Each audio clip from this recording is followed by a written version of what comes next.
7 hours over 11 different interactions across 4 different platforms for one person to know, like, and trust you enough to make a purchase decision. This is based on Google's research.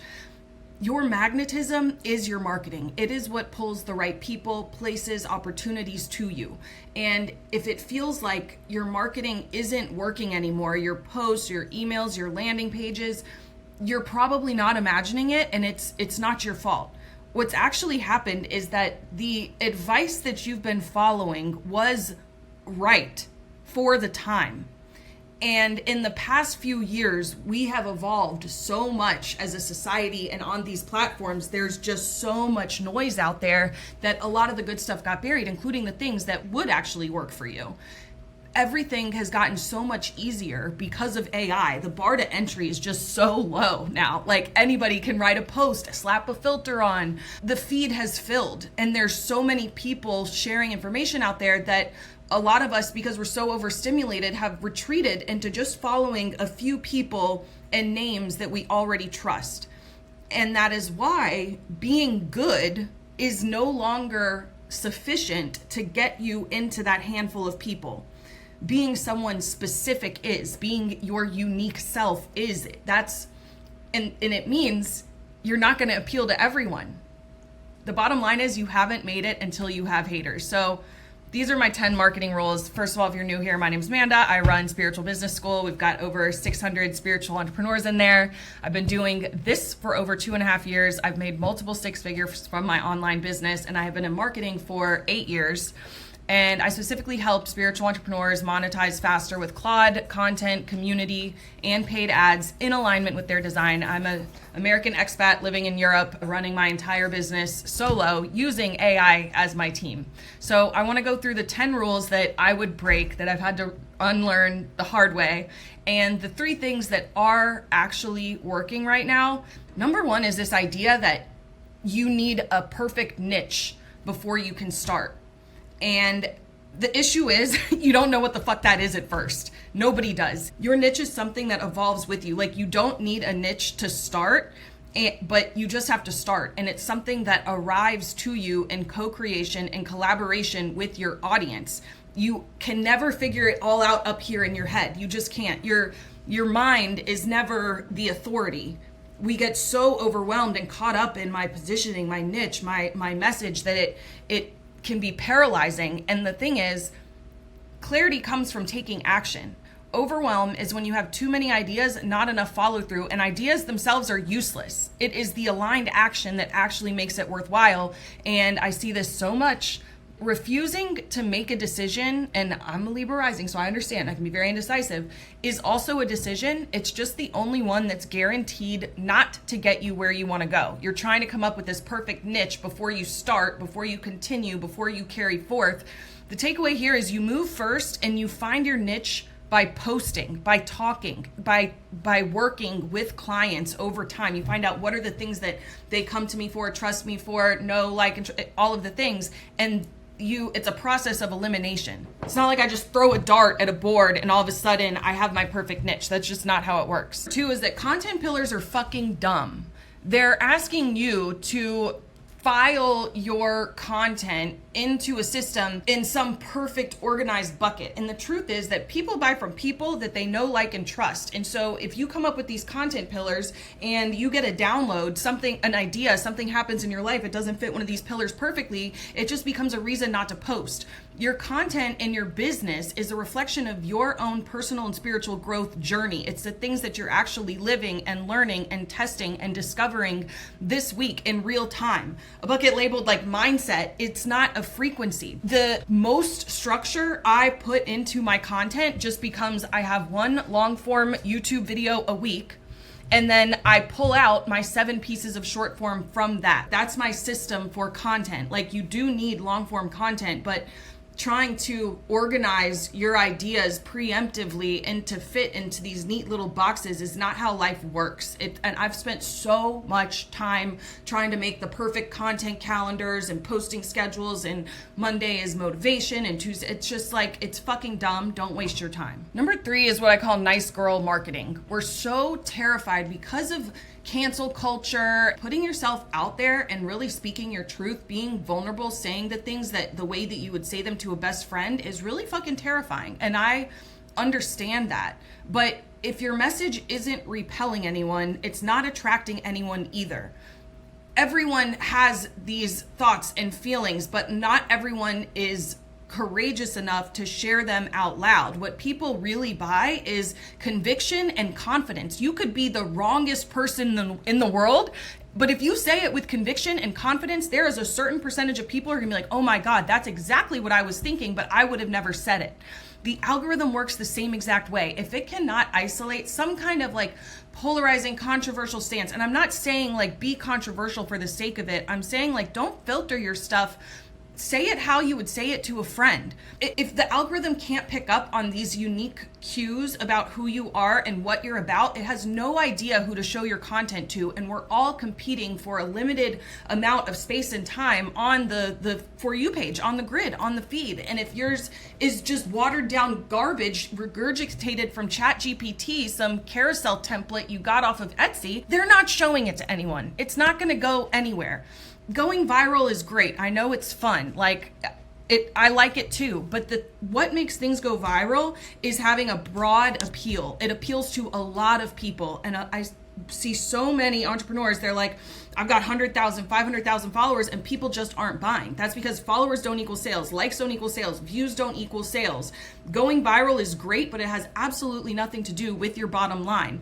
And when you're trying to appeal to everyone, you end up becoming a commodity. It is a race to the bottom. That's what makes people say they can't afford you, because there's 20 other people selling the exact same thing. Do you want to be the Walmart competing on price, or do you want to be the Beverly Hills, the neurosurgeon of your industry? What I've really realized is that marketing and sales are just like dating. If you go on a dating app and you're just like, I like long walks on the beach, flowers and just, hanging out, sure. And you put a bunch of pictures of yourself on there that aren't really what you look like, that that's not you, but you're like, oh, I want to get, attention. I want people to like me. Like, yeah, you might go on a lot of dates, but they're all going to be fucking losers. They're not the people that you actually want to be and build a life with. Our marketing and sales is the same fucking way. It's the same way. The more real and authentic you are, like putting your real self out there, the more you can magnetize those perfect people. When your content is that much a reflection of who you are, your beliefs, your stance, and you're able to preemptively address objections in your content that people come to you for, you don't have to do this whole song and dance of trying to convince someone to buy. Like, convincing someone to buy is the same thing as like begging a man to text you back. Like, we don't fucking do that. It's black cat marketing, which is why I don't do objection overcomes or like following up with people 15 times, because I believe if I have to pull you in, I'm gonna have to pull you along. We let our content do the selling for us. And if you're watering yourself down in your content, the algorithm is confused and the humans are confused. You're just like everybody else. So take the fucking stance. If anything I'm saying here resonates with you, I do offer a handful of one-on-one strategy audits each month. You can click the link below to book one of those. You walk away with a complete filled out strategy document with your next 2 to 3 high leverage moves. Not a fucking laundry list, but prioritize next steps. That's what this is about. Number 4 is look professional, be polished, look like you have it all together. People won't trust me if they know that I don't understand this or I'm not good at this. Like, that couldn't be further from the truth. At the beginning of your journey, nobody cares about quality. It is about quantity. You get good at the thing by doing a lot of it, and most people dramatically underestimate the amount of quantity that goes into getting good at marketing and at content. People look at me now on camera and they're like, oh girl, you could just like show up and talk about anything and blah blah. It has not always been this way. I have been posting content on TikTok for over 7 years now. I have a video of a elevator pitch I did when I was in college. It's like embarrassing to watch. If you want to see it, you can just type in Amanda Fielding Smith on YouTube. It's pretty funny. And so one of the reasons that elevator pitch was so hard for me is because I was really trying to look professional. I wanted to look put together. I wanted to just appeal to everyone. But that might work in the corporate world, but who the fuck nobody here wants to grow in the corporate world. You're trying to grow your own business. The more you try to do that to yourself, people just don't relate to it. They just don't. Every single one of my clients who comes to me and they're like, you just seem so genuine. Like, I really feel like I know you. That's that's my personality coming through, and that's how your people look at you. And like I said, it takes 7 hours of someone watching your content, over 11 different interactions on 4 different platforms for someone to know, like, and trust you enough to buy. 7 hours is a relationship. Nobody is going to spend 7 hours on an elevator pitch. You have to have like bingeable content that holds their attention and really brings them in. And it's impossible to have that when you're filtering everything that comes out of your mouth because you just don't think it's put together enough or polished enough. It's actually a scarcity mindset, and it's fucking selfish to filter everything that you say trying to appeal to everyone. You think that you're coming from a good place, but really you're just so afraid of what other people think or getting canceled or what the fuck ever that you're holding yourself back. And that's what attracts these like lower level clients who don't do the work, who don't really resonate with you, and then they churn after 2 months. We don't want that. Most of my high level clients have come from like behind the scenes. They come from long form video content, whatever it is, videos, but behind the scenes are so powerful. You think you got to have this perfect put together presentation and whatever for people to trust you. That's not true. Where you are now is someone else's desired situation. Even though you're not where you want to be, like there's always room to grow. We know it's a journey. It's not like you arrive and you're at some destination. And so like be real, show your behind the scenes. I do this all the time in my community. I show them my ads, my content, my workflow, like what's working, what isn't. That's what people really relate to. And that's really what brings in the high level clients. Like I know it can be scary because you're like, oh, if they know I don't have this all figured out, like they're not going to trust me. Like that's not fucking true. And the reason this is the case is because polish is easy now. Anyone can go make a fucking AI twin, a twinfluencer, and put together this perfectly polished video. No one is buying $1,000 programs from an AI influencer. They're just fucking not. I don't care. If you want to have an online education expert business where you're showing up, as the leader, you have to show your face, and it's not the polished, buttoned up version of you think it is. When things are too polished, it read as fake. People will think that it's like AI trying to manipulate them. And it's so good that it must be bad. There's no human creativity in it anymore. And real leadership is not knowing everything. It's being clear and transparent about the things that you do know and the things that you don't know. That is what authority is. Nobody is an authority on everything. That's the whole fucking point. That's why we're here together. So post your messy content, the middle, post often. This 7 hours only adds up if you're actually posting content and someone can find it. It doesn't count unless it ships. And post your life, your behind the scenes. Like I can go viral anytime I want if I start talking about like Croatia or Serbia. Like I know that. And at first I was very tentative about doing so because I was like, oh, it's not really in my niche. What does it have to do about my business? And what I realized is I'm a whole person, and my right people are attracted to that. Like a lot of them like want to move to Europe and run their business from their laptop and Wi-Fi, like, with AI as their team. And I realized like you can't separate the person from the business. If it's always that kind of like educational content, there's no flavor. There's no personality. People buy from people. This is a big one. Save the best stuff for the people who pay. There's so much fear that if I give away the secrets, what would people want to pay me for? That could not be further from the truth. We give away the secrets and sell the implementation. People are willing to, and all this belief about like, oh, people are struggling, the economy sucks, like people don't have money, like that's not fucking true.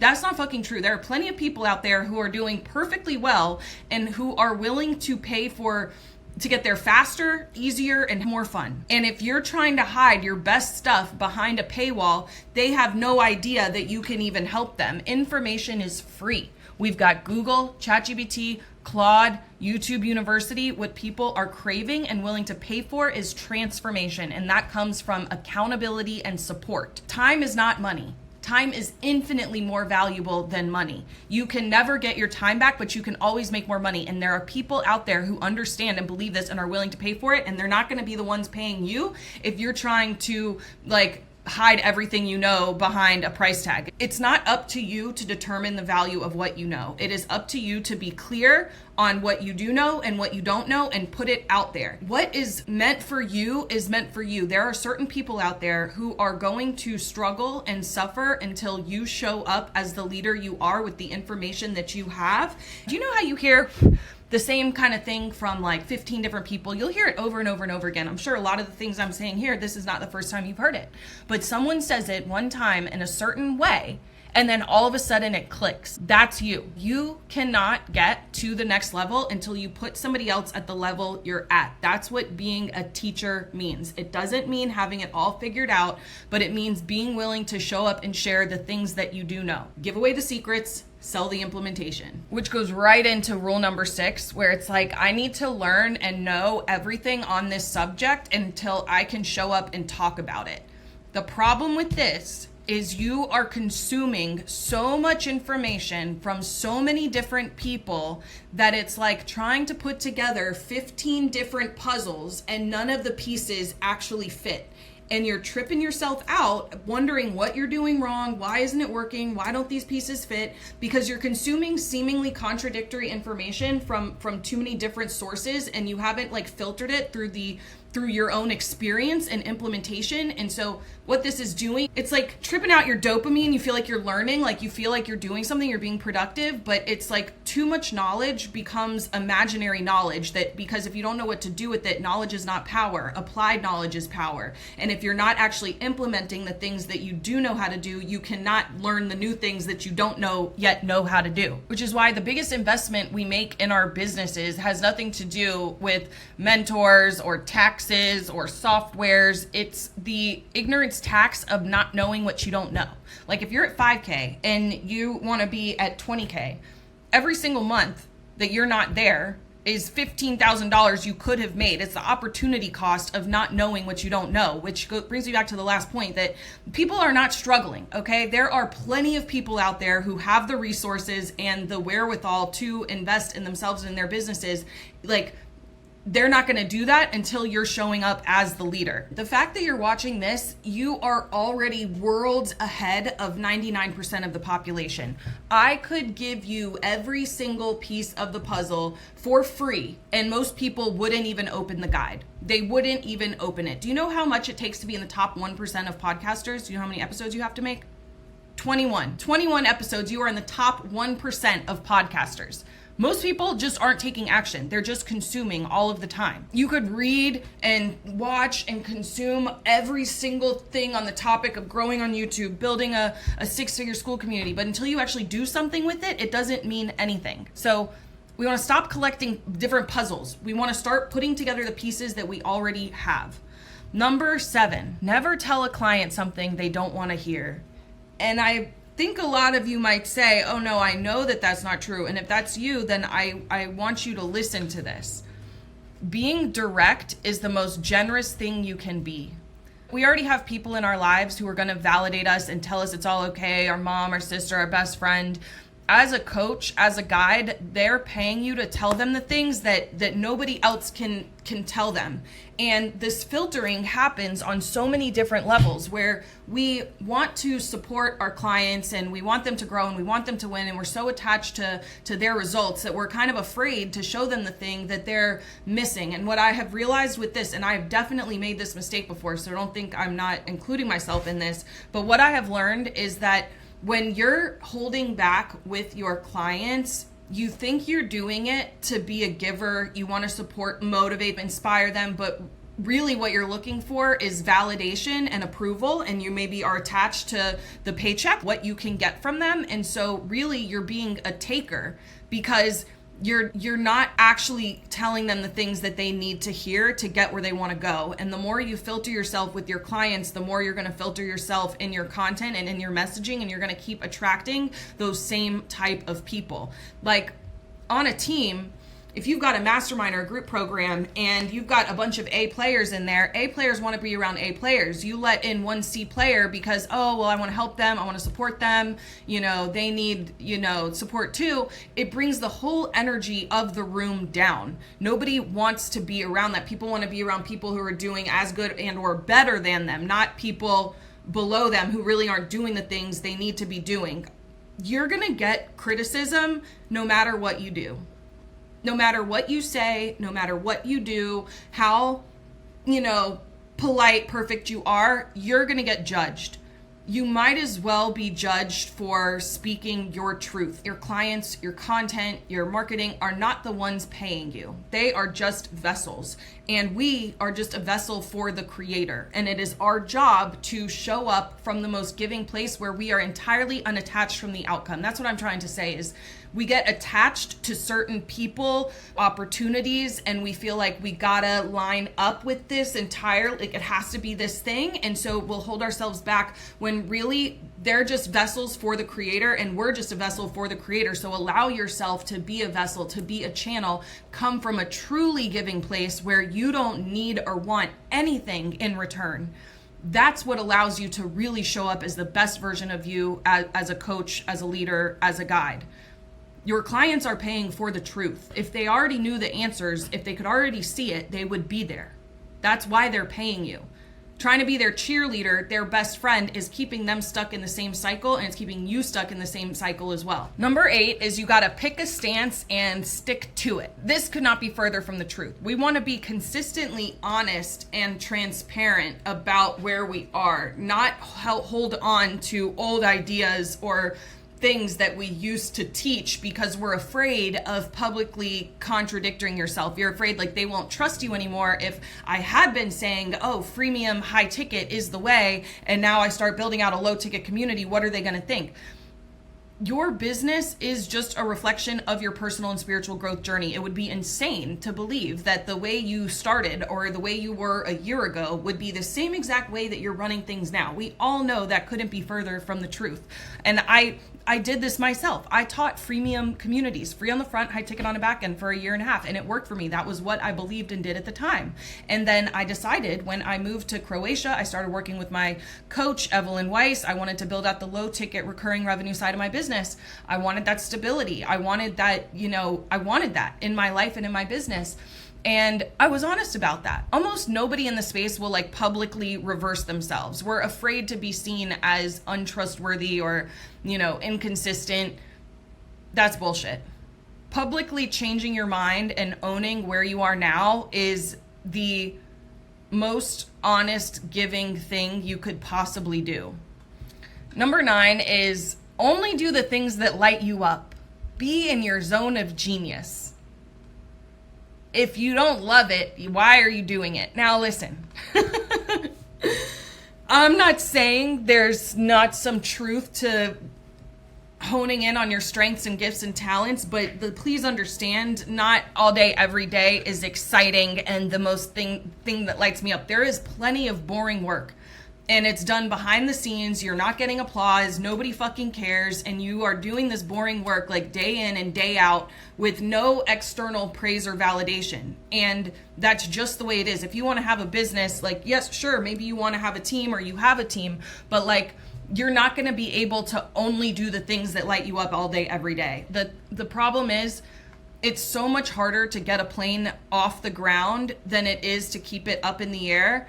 And so you could have some momentum and be doing really well. And then what happens is a lot of women, they get complacent. They get too comfortable with zero, with their baseline, that then they stop the things that they were doing to make them successful because they're like, oh, I think I should change my niche, my positioning, my this, my that. And then the entire business comes to a halt. A lot of you are way closer than you think. You're 95%. You have planted the seeds and it's almost time to harvest, but so many people give up at that last 5% because the last 5% is the hardest, most challenging time. You can't even see it working yet. You don't see the effects of your efforts, but you don't get any points for getting the ball to the 95-yard line.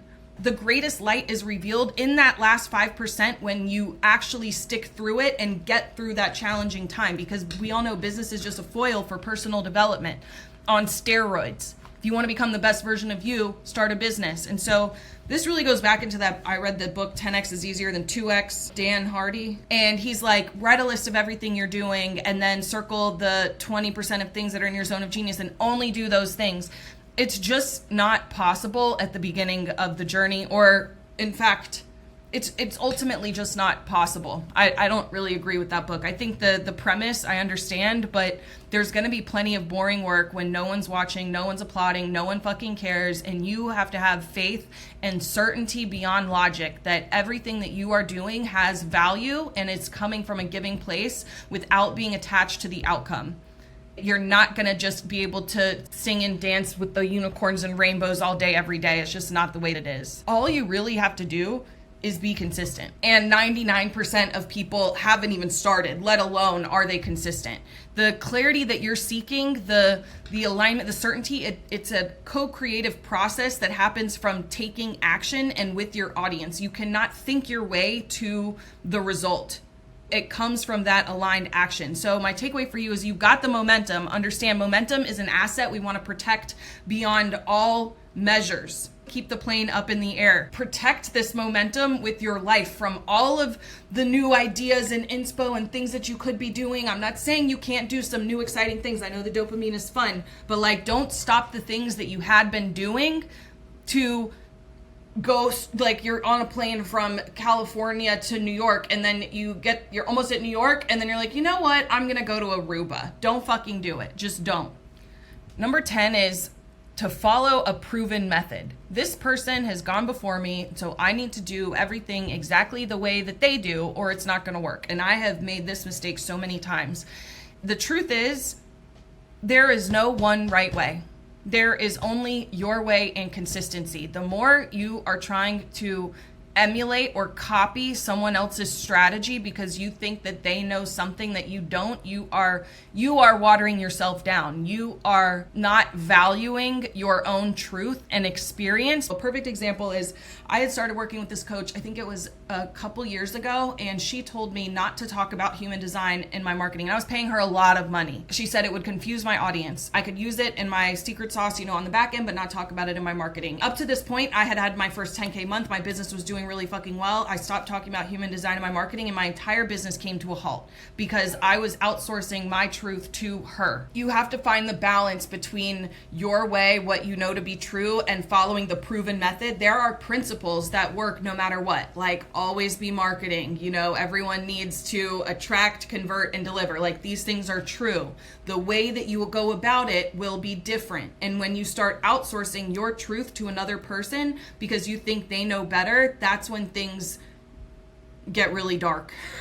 We don't know that person's journey, their human design, their astrology, where they started, where they are now. We don't know any of that. So remember those 15 different puzzles we were talking about? This is where that comes in. You've got to find the balance between the two. And so when you're picking a mentor, these are the things that I look for is number one, do they speak my language? If it is all bro marketing, hustle, or if everything I'm saying just sounds like word salad to you, spiritual, whatever, I'm not the person for you.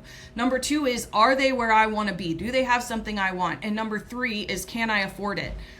Don't try to trick yourself into being with this mentor. They might be where you want to be, but they don't speak your language. I know there's other, mentors on school that are very bro marketing, and you know what? That works. It just doesn't work for me. That's this whole magnetism thing is it's never about finding the right method. It is about being authentic enough that people can actually feel it. And authenticity is knowing yourself enough to trust yourself enough to be yourself. There's no one right way. You could follow the perfect plan and still not succeed. And it's not because you couldn't follow directions. It's because there's something bigger inside of you that is trying to come through. And until you truly own it, you will not be where you want. Since 10 rules of all the things not to do is only half a video, I wanted to end with 3 things that are working right now that will work no matter where you are or what you're doing. Number 1 is make it uncopyable. This is the biggest one that we're just talking about. Copying is a confidence problem wearing a strategy costume. You think that this coach or mentor or something, they have it figured out and they're clearly somewhere that you want to be, so I should do what they're doing. You're not valuing your work or truth enough because you just think that this person must have it. That's not fucking true. The things that I've made that came from the heart, that were based on a download that I just did because they were fun and I exciting and I'm just drawn to them, those are the ones that my clients love the most. Whenever I've tried to emulate exactly what another person does, it just doesn't hit the same way. It doesn't have that same frequency and resonance. Human design is the science of differentiation. Those are the things that are actually true and authentic to you.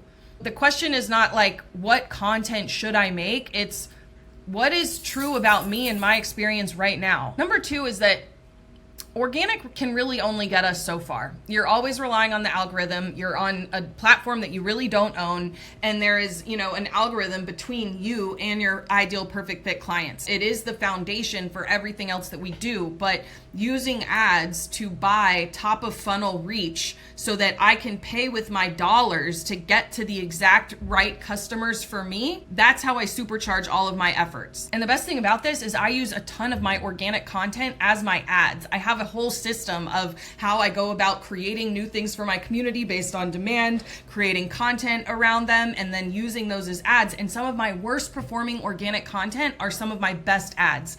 That's why going viral or content that gets a lot of likes and views and shares and comments is not a great indicator of sales. Virality has nothing to do with sales. I'm not just relying on the algorithm to get me in front of people. And when you think about it, the algorithm is designed to keep people on the platform. They don't want you sending people away unless you're doing like TikTok shop or something. Then they're very cool with that because it's all staying in the platform. They're getting paid for that. Meta allows us to buy that reach that we couldn't get any other way. The people that are most likely to pull out their credit cards, and they know this shit because they're watching you. Believe that. And number 3 is to own your audience. Recently, my Instagram account was hacked. I don't know who the fuck would want 7,000 followers, but whatever. And that's what building a business asset on rented land is. You can buy all the reach in the world, you can be uncopyable, but if you don't own the place where you're building these relationships with your people, it could all be taken away tomorrow. And it's honestly what separates you from every other reader, healer, expert, teacher on social media. When you have your own place where you're building those relationships with people off social media, there's no ads. You send someone into your community, you're controlling every single thing that they see inside of that space. And then of course it becomes more valuable the more people who are in it. And it's not a list, like an email list where it's just a one-way conversation. A community, it's not necessarily an attractive offer on its own, but you bring people into the community by pulling your most valuable resources to the front. That's what gets them in the door, but then they stay because of that community aspect. You're able to have these two-way conversations, and it's the synergy where, 1 + 1 = 3, because it's not just you or one person in the room. It's the group of people and what that does to the frequency of the space together. Say the true thing, stop filtering yourself, pay to put it in front of the right people, and build the thing on land that you actually own. I believe that most people know what to do, they're just not doing it because they're so overwhelmed, and a good coach's job is to pull out the unique things and the things that they can't see to help them prioritize their next steps based on their goals, which is why if you're a spiritual entrepreneur, you're not new to this, you have momentum, you're doing the things, but you're just not sure what are those next 2 to 3 steps that are going to get me from where I am to where I want to go. I do offer a handful of one-on-one strategy audits each month where you and I sit down together. I go through your entire business and you walk away with a completely customized strategy document mapped to your specific goals. Not a laundry list of things to do, 2 or 3 next steps. So if you'd like one of those spots, you can click here to book it, and I will see you in the next video. Mwah!